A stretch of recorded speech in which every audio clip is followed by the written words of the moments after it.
Assalamualaikum warahmatullahi wabarakatuh. Selamat siang anak-anak. Bagaimana kabar kalian hari ini?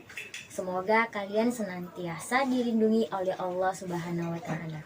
Dan jangan lupa untuk menjaga kesehatan selalu, terutama menjalankan 5M. Memakai masker, mencuci tangan, menjaga jarak, menjauhi kerumunan, dan mengurangi mobilitas. Baik, sebelum kita ke materi pembelajaran, alangkah baiknya kita membaca doa terlebih dahulu. Membaca doa sebelum belajar dimulai. Raditu billahi robba wa bil islami dina wa bi muhammadin nabiyya wa rasula rabbi zidni ilman warzuqni fahman amin. Nah, dan jangan lupa untuk menyiapkan alat tulis. Tujuannya untuk mencatat poin-poin penting dalam video pembelajaran materi mengenai aspek kebahasaan dari teks cerpen. Dan jangan lupa untuk mengisi daftar hadir di e-learning yang sudah disediakan oleh para guru. Minggu kemarin kita membahas mengenai struktur cerpen, yakni terdiri dari 6 poin.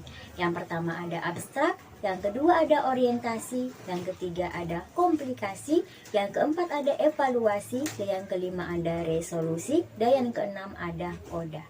Nah, itu adalah materi minggu kemarin yang sudah kita bahas. Adapun dalam kompetensi dasar materi hari ini ialah menelaah struktur dan aspek kebahasaan cerita pendek yang dibaca atau didengar. Indikator dari pembelajaran ini ialah aspek kebahasaan cerita pendek yang dibaca atau didengar. Nah, tentunya dalam setiap pembelajaran pasti memiliki tujuan, yakni tujuan dari pembelajaran ini ialah siswa diharapkan mampu memahami aspek kebahasaan teks cerpen yang dibaca atau didengar. Itulah tujuan dari pembelajaran materi hari ini. Baik, langsung saja kita ke materi ciri kebahasaan atau aspek kebahasaan dari cerpen. Nah, ciri dari aspek kebahasaan cerpen ini ada 5 poin. Yang pertama ada penggunaan kata ganti, yang kedua ada penggunaan penanda waktu, dan yang ketiga ada penggunaan kosakata atau penggunaan kata benda khusus, dan yang keempat ada penggunaan uraian deskriptif, dan yang kelima ada penggunaan gaya bahasa atau majas. Nah, 5 tersebut adalah ciri dari kebahasaan teks cerpen. Mari kita bahas satu persatu untuk lebih detailnya. Nah, yang pertama kita membahas mengenai kata ganti orang. Nah, kata ganti orang ini berbeda dengan sudut pandang.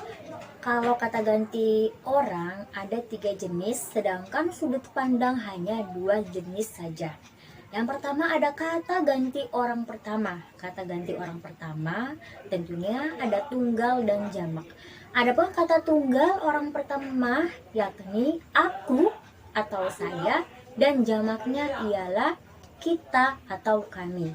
Sedangkan kata ganti orang kedua menggunakan kata kamu atau kau, dan jamaknya ialah kalian. Selanjutnya menggunakan kata ganti orang ketiga. Kata ganti orang ketiga ini tunggalnya ialah menggunakan kata dia atau beliau, sedangkan jamaknya menggunakan kata mereka. Adapun contohnya sebagai berikut. Aku adalah seorang mahasiswi. Dalam kalimat tersebut, kata aku ini sudah jelas menggunakan kata ganti orang pertama tunggal, karena di sini ada kata aku. Sedangkan jika dinilai dari sudut pandang, sudah jelas ini pun menggunakan sudut pandang orang pertama, yakni menggunakan kata aku juga. Dan yang kedua, menggunakan penanda waktu. Penanda waktu ini dalam kutipan cerpen waktunya kapan, atau siang, pagi, malam. Adapun dalam teks cerpen ini biasanya tidak hanya menggunakan pukul waktu, misalnya 055 dalam teks cerpennya. Ada juga yang menggunakan penanda waktu dengan kata matahari. Contohnya, matahari telah muncul dari balik bukit. Nah, kata muncul ini menunjukkan waktu di pagi hari dengan menggunakan kata matahari. Nah, jadi dalam kata penunjuk waktu tidak hanya menunjukkan waktu pukul, tapi bisa juga dengan penanda matahari atau penanda alam juga. Dan yang ketiga, menggunakan atau penggunaan kosakata yang khusus. Jadi dalam penggunaan kosakata ini ada juga yang menggunakan kosakata sopan ataupun tidak sopan. Contohnya dalam kalimat seperti ini. Dia adalah seorang bisu. Nah, kata bisu ini termasuk kosakata yang kurang sopan. Adapun bisa digantikan menjadi tunarungu agar terdengar menjadi lebih sopan. Dan yang keempat ada penggunaan uraian deskriptif. Nah, penggunaan uraian deskriptif ini menggambarkan atau melukiskan dalam teks cerita tersebut. Nah, tujuannya ini dalam uraian deskriptif agar sang pembaca lebih memahami. Bagaimana kalau dalam teks cerpen tidak diuraikan atau tidak dideskriptifkan? Tentunya akan sulit memahami. Bagaimana ini ceritanya? Kok tidak mendeskripsikan? Nah, biasanya dalam kutipan cerpen ada sebuah deskripsi yang begini. Contohnya, aku adalah seorang anak nelayan. Bapakku seorang nelayan yang mencari ikan di laut, sedangkan ibuku adalah seorang rumah tangga. Aku adalah anak keempat dari 5 saudara. Nah, itu adalah contoh kutipan cerpen yang bersifat sesuatu mendeskripsikan atau uraian deskriptif. Nah, biasanya juga tidak harus menceritakan tentang keluarga, tapi tergantung bagaimana sih isi cerpennya tersebut. Jadi sesuai dengan judulnya, kita mendeskripsikan kaidah-kaidah bahasanya yang sesuai dengan judul ceritanya tersebut. Nah, itu yang dimaksud dengan uraian atau mendeskripsikan. Dan yang kelima ada gaya bahasa atau majas. Menurut Tarigan ini, majas ialah cara mengungkapkan gagasan pikiran dengan menggunakan gaya bahasa yang secara khas. Majas juga bisa disebut dengan bahasa atau gaya bahasa yang figuratif karena gaya bahasa ini tentunya bisa dikatakan kata atau kalimat yang unik. Nah, dalam cerpen biasanya ada beberapa majas yang dipaparkan atau dipakai dari teks tersebut. Dalam majas juga memiliki beberapa jenis majas. Ada majas perbandingan, majas pertentangan, majas penegasan, dan majas sindiran. Nah, dari keempat jenis majas tersebut, ada beberapa majas lagi di dalamnya. Nah, mari kita bahas satu persatu dari majas perbandingan, penegasan, sindiran, dan pertentangan. Yang pertama kita membahas mengenai majas pertentangan. Nah, di sini Ibu akan membahas 3 majas jenis pertentangan. Yang pertama ada majas paradoks, yang kedua majas antitesis, dan yang ketiga ada majas litotes. Yang pertama majas paradoks. Nah, majas paradoks ini pengungkapan dengan menyatakan dua hal yang seolah-olah pertentangan, namun dalam keduanya itu benar. Contohnya, di tempat keramaian, tapi aku tetap merasa kesepian. Nah, itu adalah contoh majas paradoks. Dan yang kedua ada majas antitesis. Nah, majas antitesis ini pengungkapan dengan kata-kata yang berlawanan atau bisa disebut dengan antonim. Nah, antonim kan lawan kata. Nah, contohnya baik anak-anak ataupun dewasa membayar tiket dengan harga yang sama. Nah, dari kata anak-anak dan dewasa ini termasuk lawan kata atau antonim, yakni anak-anak dan dewasa. Nah, itu adalah contoh majas antitesis. Dan yang ketiga ada majas litotes. Nah, majas litotes ini majas yang menggunakan pengungkapan kalimat yang merendahkan diri agar tidak terkesan sombong. Contohnya, maaf Bu, saya hanya bisa membawakan bingkisan sekadarnya. Nah, padahal bingkisannya itu isinya benar-benar mewah dan melebihi, atau bisa dikatakan emang tidak sekadarnya, hanya saja karena dia tidak memperlihatkan sifat rianya. Jadi dia merendahkan diri sendiri.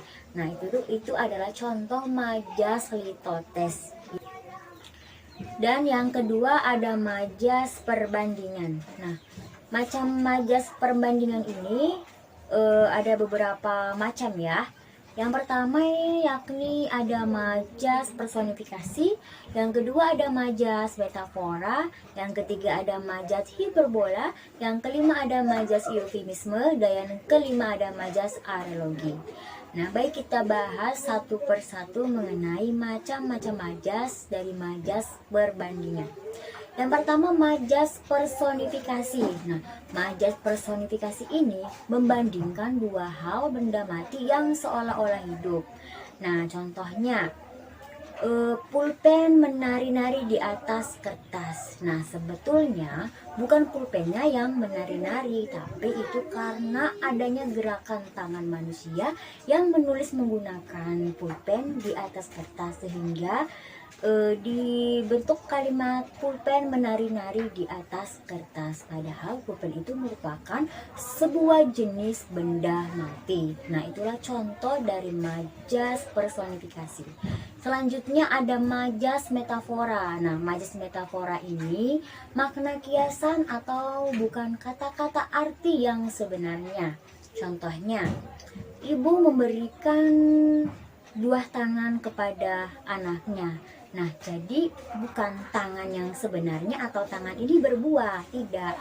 Tapi maknanya ialah ibu memberikan oleh-oleh kepada anaknya. Selanjutnya ada majas alergi. Nah, majas alergi ini termasuk dalam majas perbandingan. Jadi, majas alergi ini majas yang mengungkapkan sesuatu dengan peristiwa lain. Contohnya, hidup itu bagaikan roda, kadang di atas dan kadang di bawah. Nah, si hidup ini, kata hidup ini dikaitkan dengan peristiwa lain, yakni dengan roda. Jadi hidup itu bagaikan roda, kadang di atas dan kadang di bawah. Nah, itu adalah contoh dari majas alergi. Nah, yang ketiga kita akan membahas mengenai majas penegasan. Majas penegasan ini ada majas pleonasme, ada majas tautologi, dan majas retoris. Kita bahas mengenai majas pleonasme. Nah, majas pleonasme ini suatu pengungkapan secara berlebihan dan tidak membutuhkan dari keterangan tersebut, atau biasa disebut dengan pemborosan kata. Contohnya, saya mendengar berita itu dengan telinga saya sendiri. Nah, kenapa disebut pemborosan atau pemborosan kata? Karena dengan kata mendengarkan ini sudah jelas pasti dikaitkan oleh indera pendengar, yakni telinga. Harusnya supaya lebih efektif kalimatnya seperti ini. Saya mendengar berita ini dari diri sendiri. Jadi tidak usah diberikan kata telinga, karena dalam kata mendengar ini sudah pasti berkaitan dengan telinga. Nah, itu yang dimaksud dengan majas pleonasme. Selanjutnya ada majas tautologi. Nah, majas tautologi ini pengulangan kata yang memanfaatkan sinonimnya. Contohnya, kemauan dan keinginan saya, kalian harus rajin belajar. Nah, di mana nih kita mendefinisikan sinonimnya, yakni kata keinginan dan kata kemauan. Nah, itu adalah memiliki makna yang sama, sehingga dari majas ini kita memanfaatkan ke sinonimnya karena ada persamaan kata dari majas tersebut. Selanjutnya ada majas retoris. Majas retoris ini menanyakan sesuatu dari pertanyaan tersebut yang sudah ada jawabannya. Nah, contohnya, kalian mau lulus atau tidak sih? Nah, dari pertanyaan tersebut kita sudah tahu jawabannya sudah pasti mau lulus. Nah, makanya dalam majas ini kita diberikan suatu penegasan. Dan yang keempat ada majas sindiran. Nah, majas sindiran ini ada beberapa macam majas, diantaranya ada majas ironi, majas sarkasme, dan majas sinisme. Nah, majas ironi ini majas yang menyindir secara halus. Contohnya, wow, bagus sekali tulisanmu, sehingga tidak bisa dibaca. Nah, itu merupakan sebuah majas sindiran dengan menggunakan kalimat yang halus. Yang kedua ada majas sarkasme. Nah, majas sarkasme ini kebalikan dari majas ironi. Jadi, kalau majas sarkasme ini menyindir dengan bentuk penghinaan. Contohnya, wow, tulisanmu jelek sekali. Nah, itu suatu bentuk penghinaannya sudah terlihat, berbeda dengan majas ironi. Dan yang terakhir ada majas sinisme. Nah, majas sinisme ini majas yang menganggap sesuatu hal yang buruk atau merendahkan orang lain. Contohnya, ide bodohmu itu hampir saja mencelakakan kita. Nah, itu adalah termasuk contoh majas dari sinisme. Nah, itulah paparan materi hari ini yang saya sampaikan. Baik, di sini saya akan menyimpulkan materi aspek kebahasaan. Yang pertama ada menggunakan kata ganti orang, yang kedua penanda waktu, yang ketiga kosakata atau benda khusus, dan yang keempat ada uraian deskriptif, dan yang kelima ada gaya bahasa. Namun dalam gaya bahasa ini terdapat 4 jenis.